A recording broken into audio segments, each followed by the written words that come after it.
Well, Kamala Harris is now the outright favourite to win the US election in November. Joining me live is political consultant Aidan Smith. Aidan, a pronounced favourite, and when I say that, the bookmakers have got Kamala Harris at shortening odds.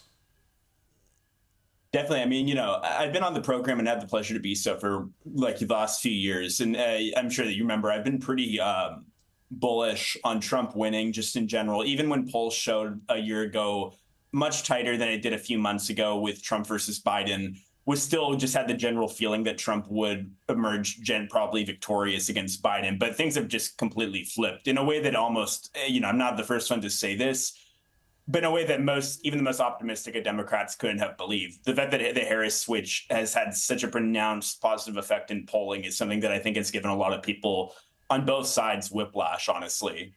And if you look at the Republican side, it looks really like it's spiralling at the moment, and they're going to find it hard to stop.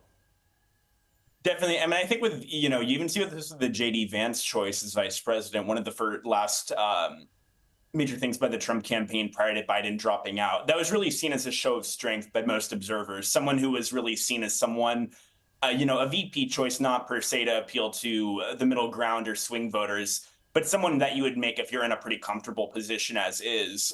And when you see Biden leave the race pretty shortly after, a lot of criticism even among Republicans privately or not so privately, people who wish someone like Marco Rubio or Haley was VP to shore up some of the swing voters. I think the Democrats definitely shouldn't get complacent. Obviously, polling can go massively wrong for a party. And I think it probably is uncomfortably close, even in states like Wisconsin, polling-wise for Democrats. But yeah, as it stands, I think the bookkeepers are pretty much correct on this one, that Harris looks like a clear favorite.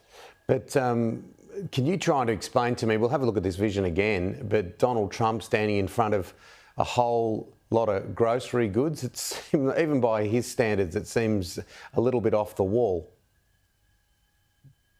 Yeah, definitely, kind of harkens back to, I think it was 2019, 2020. There was a photo shoot of Trump in the White House after, I believe, the Super Bowl, inviting a bunch of athletes, and it included a bunch of, I believe, McDonald's cartons for burgers and whatnot. This is, I think, I've kind of seen on social media some comparisons aesthetically.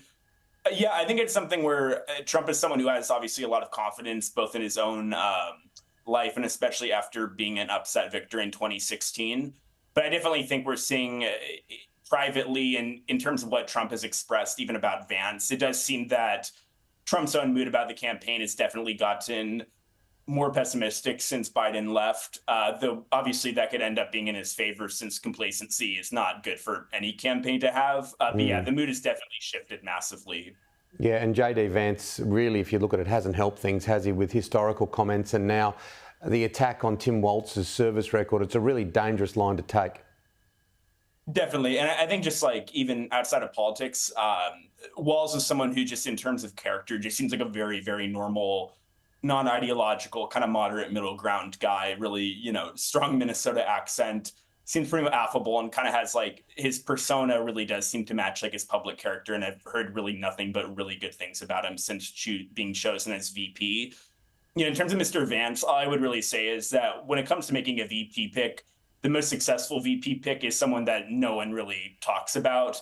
If you're going to have negative headlines at the degree we've seen since he was chosen, since he was picked as, the VP nominee, that's unfortunate for any campaign. The ideal thing is just for the VP candidate to do no harm. It's obviously really early on, but the Trump campaign's definitely been frustrated by the amount of negative coverage about Vance's comments on abortion, childless people, and whatnot.